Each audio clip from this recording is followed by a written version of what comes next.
Guys, welcome back to another edition of SI News. We're going to bring you guys some new topics today. We're going to jumping into the Imperial Valley News. ECRMC CEO Dr. Adolph Edward is concerned about a post-holiday COVID spike with Labor Day coming, football starting on the 10th, Mexican Independence Day on the 16th. We all need to be vigilant on where we want to go and what we want to do in order to preserve the steps that we have taken forward against this disease. As far as we're gonna jump into art and fashion real quick here. We're running an art competition. I don't know if you guys have seen the posts in the past or anything, but yeah, we're running a competition here. First place winner gets $100 cash, free tees. You get posted on our website, get free merch on that design, and a bunch of cool stuff. The runner up will get about $50. You'll also get free merchandise from the design as well. All participants they need to be 18 or older. 18 or older, need to draw Tez and need to have the name Solus Industries in the picture. Yeah, it could be any theme, like from aliens, stuff blowing up, anime, so on and so forth. After that picture's drawn, just send the scanned copy over to Kevin at solusindustries.com. Kevin at solusindustries.com. Contest is running from now until September 28th. The winners will be announced in the beginning of October. So you guys check out for that.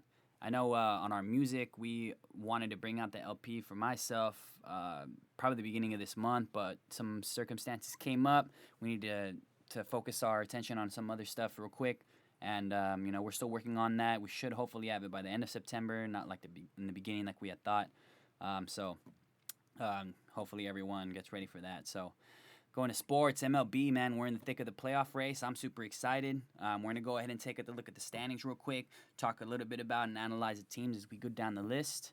We're going to start real quick first with the AL East right here. Boom. So we have the Rays on top of this division at 25-12, with the Yankees trailing 3.5 games back.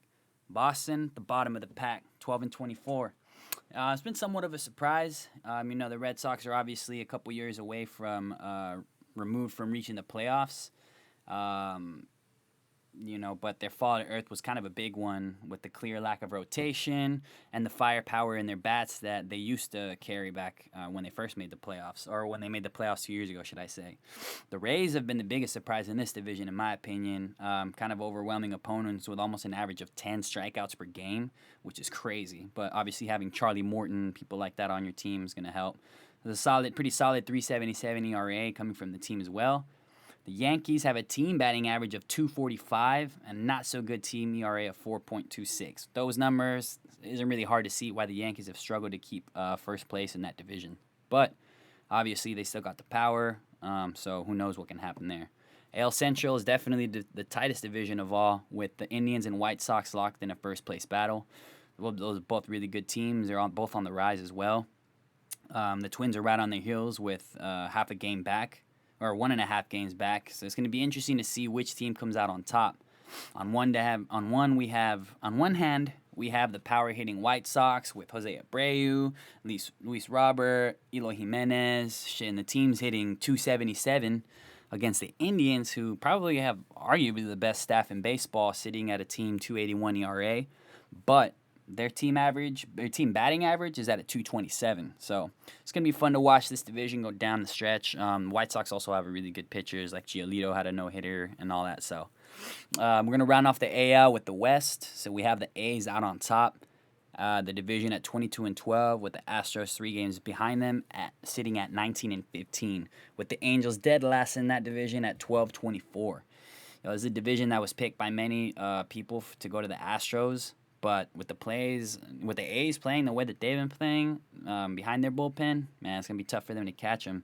But digging deeper, looking at the numbers, the A's don't really have a particular stat that jumps out that is dominant. So, the Astros have been depleted by the injury bug with Verlander, Urquidy, Bregman, Alvarez, and more people that are on the injured list. So Astros have a team batting average of 251, but an eye-opening average of 4.19 team ERA. So even with all of that, the Astros have been doing a good job and staying afloat.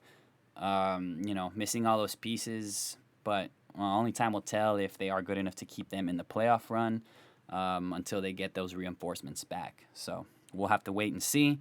But lastly, the only thing that's kind of disappointing is the Angels. They were really big talk Big hype going into the season with Otani, Trout, Anthony Rendon. They're all hitting the bats in that lineup. But with their team average of 5.01 ERA, you can easily see why the Angels are sitting in last place right now. So it's kind of tough to see, but again, things can change quickly. Moving on to the NL, we're going to recap that really quickly. So we have the NL East with the Braves leading that division at 21-14, with the Marlins and the Phillies both 3 games back. Shoot, I figured that the Marlins were going to fall back down, finally back to where they should have been. It was only a matter of time that the averages played out. So one can only speculate whether or not they have another run in them. I personally don't think that they will make it anymore. This is probably going to be it, but we'll see. Like I said, anything can happen. NL Central, we do have the Cubs leading this division at 21-14, with the Cardinals only 3 games back at 14-13 record. We move on to the NL West, where we have the Dodgers leading the division at a crazy 27-10 record. Obviously, the best in baseball. The cool thing is the Padres are only 5 games out, so that's cool to see. The Dodgers have been getting it done behind Seager and Betts, with both of them hitting over 900 OPS, hitting over 290 on the season, and even the team ERA is great at a 2.77. So with those numbers there, man, it's hard to argue as to why the Dodgers are looking like the biggest threat to take the crown this year. So we'll see. They come up real close these past couple years. Never get it done, so we'll see if they could do it this year. Shout out to the Padres GM, though, and the owner for finally pulling the trigger, getting some trades done. Hopefully help the team become more relevant and hopefully finally end that playoff drought that they've been experiencing throughout the years. I'm excited for the season to end. Everything's coming down to the wire, and with this short season, you never know what's going to happen. So the NFL starts in September 10th, and we're super excited to finally see it, to get all the new teams go at it. Which team do you guys think is going to win the Super Bowl? For me, personally, I think it's either going to be the Chiefs or it's going to be the Buccaneers. Not because I'm biased or anything, but I do think with the addition of Tom Brady, the way that their offense was last year and the defense is this year, or ended last year, it's going to be tough to beat them for sure. But will Brady have enough time to get acclimated to the new playbook? We'll have to wait and see. So NBA's already had some great moments in the playoffs. We had everyone get crazy talking about the Blazers when they first beat them, Dame time and all that. But after the Lakers got settled down, took care of business, obviously, ended up getting the gentleman's sweep, beating them 4-1, moving on to the next round. Clippers and Mavericks, that was a great series, honestly, and I think we finally got to see what Luka's really going to become in the next few seasons, man. This guy was dropping crazy amount of points in the playoffs. This man dominated the floor, and he's only 21 years old, so yeah, the sky's the limit for this young man. Unfortunately, I don't think that he had the help that he should have had. Porzingis obviously played good, but with that knee, it was hard to keep him on the floor, so because of that, Kawhi and PG are going to advance to the next round. Denver and Utah. Oh, man. If you guys didn't watch any of those games, you missed out, man. The series was crazy all the way down to the last game. It was back and forth for much of the series. Both young men brought it. Murray, Mitchell, they were all both balling their hearts out, man. It was good to see that. Good to see the stars, being so young, looking, really dedicated and going after it. Hopefully sets that example for the rest of the young players in the NBA, and then moving forward, hopefully they all see that. Jokic too. It was good to see him hit those last clutch buckets because usually last year, the year before that, he would have missed those buckets for sure. So with the Jazz were late down, opportunity to win when Mitchell tries to take it down the lane, spinning, ultimately gets poked out from behind with Ingles being wide open in the corner. After the Nuggets missed that fast break layup, there was one more opportunity to seal the game, and then Gobert, instead of passing it down to Mitchell, who was wide open back there because he just got it stripped, ends up giving it to Conley, who instead takes a shot, tries to be a hero, and misses the jumper. So it's hard to see that last shot miss. Obviously, we see the pain in Mitchell's eyes, frustration, exhaustion, all that comes in after his tough loss. Another tough loss again this season for him, so we'll see how he responds moving forward. Milwaukee took care of business like they should have against the Magic.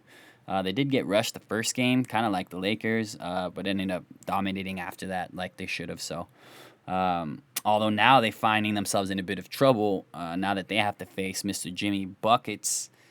Jimmy was coming off a sweep of the Pacers, and he dropped 40 points, and 14 of those points were in the fourth quarter in Game 1 against the Bucks. So it was cool to see him come over and just take the whole game over. It's going to be cool to see how Giannis and the Bucks respond to that. So Celtics, Boston showed the inability of Simmons and Embiid to be perennial superstars, in my opinion.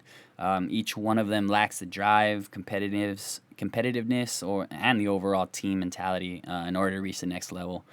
Both of them, you could tell, wanted to take over, didn't want to do it, and I don't know, it was weird. But Tatum and Walker took advantage of those opportunities, and now they're up 2-0 against the defending world champion Raptors. They honestly been stifling them with their defense. The Raptors haven't scored over 100 points in the past 2 games, which is crazy. So if the Celtics can keep that up, man, they're going to be a really tough team to beat. So it'll be interesting to see how the Raptors can get it done without Kawhi being there to hit those clutch game winners or be the defensive force that he was before. So Rockets versus Thunder is my favorite series, man. It's been such a great series with both teams not wanting to give up. Man, shout out to CP3. That boy has been balling. Yeah, he's playing like a man who's out for revenge for sure. He's been got 26 points last game, hitting 2 clutch 3-pointers down the stretch on one of our best defenders, or Houston's best defenders, Robert Covington, giving Thunder another opportunity to try to close it out in Game 7. But Houston thinks that Westbrook, having already a little bit of games under his belt back from the injury, is going to be able to handle himself a little bit better. As he and Harden both combined for 12 turnovers last game.